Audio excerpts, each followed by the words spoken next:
2 বছৰমান আগতে জুবিন দাই ইয়াৰ শ্বুটিং কৰিব আহিছিল, কিন্তু বিশেষ অসুবিধাৰ কাৰণে শ্বুটিং হয়তো নহল। হয়, প্ৰায় 2 বছৰমান আগতেই অসমৰ হাৰ্টথ্ৰব জুবিন গাৰ্গো আহিছিল এইখন বঙাইগাঁও জিলাৰ মানিকপুৰ থানাৰ অন্তৰ্গত খয়েৰবাৰীলৈ এক গীতৰ শ্বুটিং সংক্ৰান্তীয় কামত।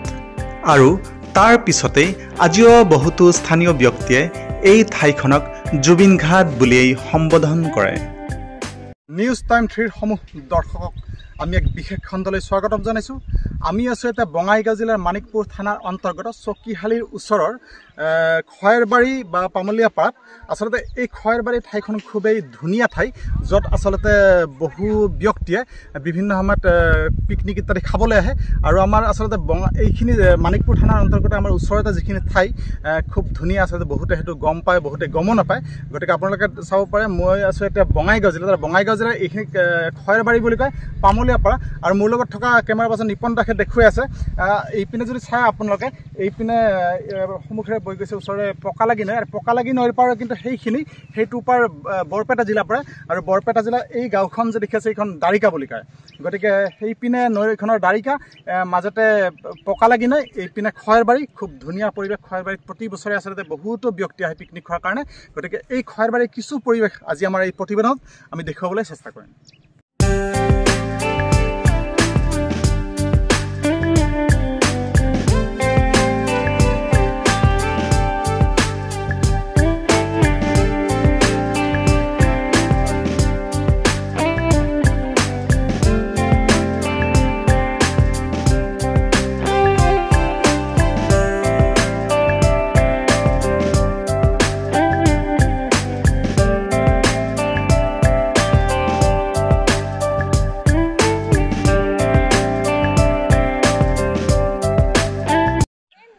এতিয়া আমাৰ লগত আছে এই খয়েৰবাৰী বা পামলীয়াপাৰাৰ এজন স্থানীয় ব্যক্তি। এই ঠাইখন সন্দৰ্ভত আপুনি ক'ব। হয়, এই ঠাইখন বহুত মনোমোহা। ইয়াত জানুৱাৰী ফেব্ৰুৱাৰী মাহত পিকনিক খোৱা বহুত মানুহ আহে। ইয়াত মানে হাজাৰ বিজাৰ মানুহ ইয়াত ধুনীয়া। নদীৰ সিপাৰে দাৰিকা গাঁও, আমাৰ এইপিনে আছে পামলীয়াপাৰা, মানিকপুৰ থানাৰ অন্তৰ্গত এই খয়েৰবাৰী ঠাইডোখৰত ইমান মনোমোহা। মানুহ সকলো ৰাইজ ইয়াত মিলি এতিয়া আহিছে, বহুতে পিকনিক খাই আছে। এইটোৱে ক'ব লগা। এনে কোন মাহত বেছি মানুহ হয়? হয়, জানুৱাৰী মাহত চবচে আটাইতকৈ বেছি মানুহ হয় ইয়াত। জানুৱাৰী মাহত আটাইতকৈ বেছি মানুহ হয়। আৰু বছৰমান আগতে জুবিন দাই ইয়াৰ শ্বুটিং কৰিব আহিছিল, কিন্তু বিশেষ অসুবিধাৰ কাৰণে শ্বুটিং হয়তো নহল। তাৰ পিছত আহিছিল বুলি শুনা পাইছোঁ, কিন্তু দেখা পোৱা নাই। এই ঠাইডোখৰত বহুত মনোমোহা। তাত নদী এখন আছে, যিটো পকলাগা নদী হয়। এইটো ভুলুকাডাবৰ পৰা বৈ আহিছে সুঁতিখন। ইয়াত জানুৱাৰী ফেব্ৰুৱাৰী মাহত মানুহ অজস্ৰ মানুহ ইয়াত সমাগম হয়।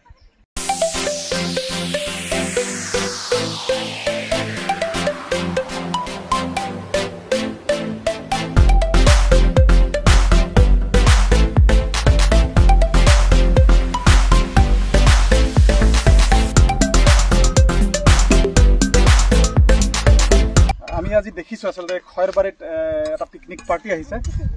ক'ৰ পৰা আহিছে ভাইটি? মানিকপুৰ। আগতে আহিছেনে? নাই, আজি ফাৰ্ষ্ট। কেনেকৈ লাগিছে? ভাল লাগিছে।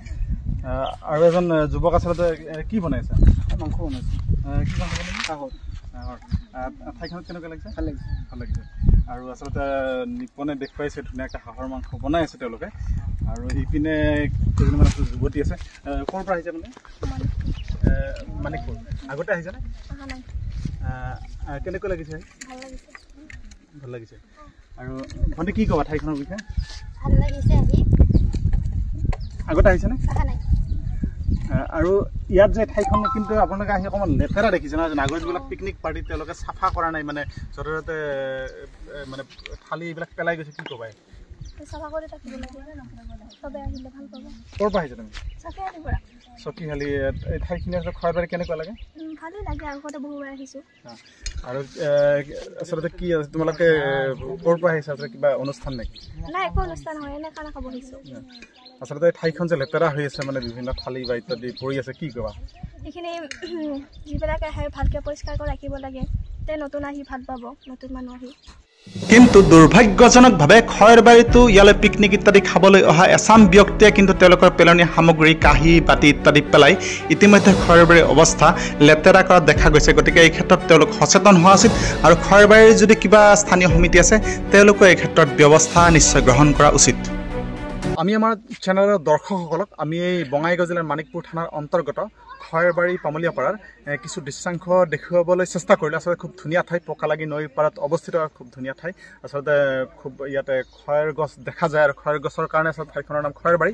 গতিকে আমি সকলো ৰাইজক অনুৰোধ জনাইছোঁ ইয়ালৈ আহক, ঠাইখনৰ সৌন্দৰ্য উপভোগ কৰক। ইয়াত পিকনিক আদি খাব পাৰি। গতিকে ইয়াৰ দ্বাৰা নিশ্চয় আমাৰ অসমৰ টুৰিজিম ইণ্ডাষ্ট্ৰী বা পৰ্যটন উদ্যোগ অলপ হ'লেও লাভৱান হ'ব। ধন্যবাদ।